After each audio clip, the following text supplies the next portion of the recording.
Hi, I'm Gabby with Score Fort Worth, and today I have with me our Score Fort Worth mentor, Nabil Saad. And today we are talking about the future, specifically the future growth opportunities that we will continue to see in small business as the economy opens up or doesn't in 2021. Nabil, thank you so much for being with us today. Well, good to be with you, Gabby. So, tell us a little bit about your professional background and how long you've been a mentor with Score. Gabby, I am an engineer by training, and I entered the business world by virtue of working in research and development. I worked for a large corporation, and what it did, it afforded me the opportunity to work in different aspects, practically every aspect of the business, without having to seek employment somewhere else. So I was fortunate from that standpoint, and I got to learn all aspects of the business domestically and internationally.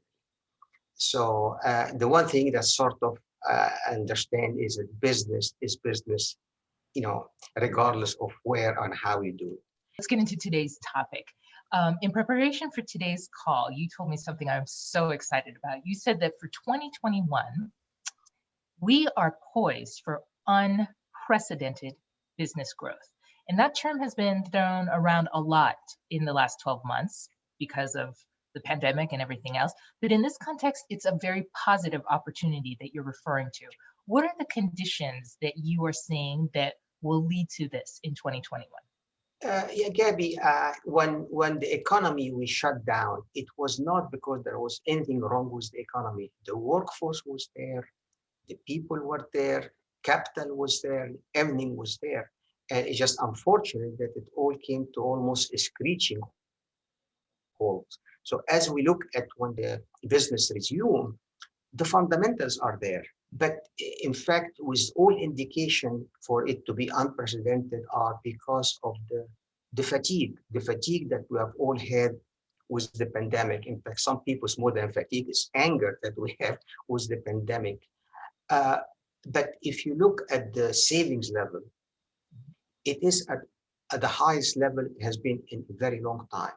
Yeah, So if you look at consumer spending, once we go back to normalcy, whatever normalcy is, the spending power is there, and the fundamental, we have the people, we have the innovation, we have the capital, everything is in place for it to be that robust. And history bears this out how so? because after the 1918 influenza, we had the Roaring Twenties. That's right. So that sort of uh, bears well on this prediction. Uh, but like Yogi Bear have said, to make a, it's very difficult to make a prediction, especially about the future. So we, so we need to have some caution, and I think the caution is because of two things. One is that the Roaring Twenties were followed by the Depression in the 30s. That's right. The other thing also, Gabby, is that the pandemic, it'd be a mistake to think that COVID is a once in a 100-year event. We have seen in the last 20 years pandemics practically every 4 or 5 years. Fortunately, none of them has been as devastating as COVID.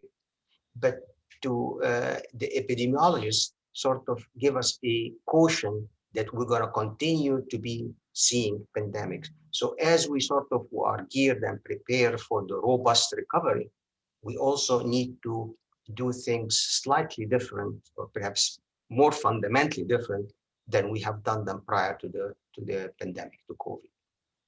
Those are really excellent points with a very, very important distinction, right? Because as you said, we had SARS, we had MERS, I think, Ebola, even for a little bit, and none Right. of them interrupted economies the way that COVID has globally in 2020. So, and related to that is the fact that when something does come through like that, that disrupts economies, it has a distinct impact on our consumption habits.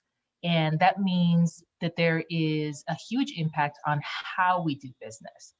Because as you said, as the economy is going to open back up, it's not going to be business as usual, even though there's this huge potential, right, in the market where, like you said, the capital is there, the desire is there to spend, but it's not going to be business as usual, is it? Absolutely not. In fact, Gabby, that probably the biggest mistake that the business person can make is to say, do business as usual, who has always done it this way. I think what perhaps would be needed more than anything else is the desire to embrace change and to view change not as a foe, but to view change as a friend. And if we look, it was COVID, we have seen some trends that have emerged, and some of them are continue to emerge. Some of these trends were uh, already in place before COVID, but life in the time of COVID has taught us to embrace them and accept them more than we were willing before. But there were some changes that really were born out of necessity. And I think what we need to do is to look at these trends in our particular business, whether it be manufacturing, retail, or service, whatever, and look at this trend and assess whether these are transient or long lasting.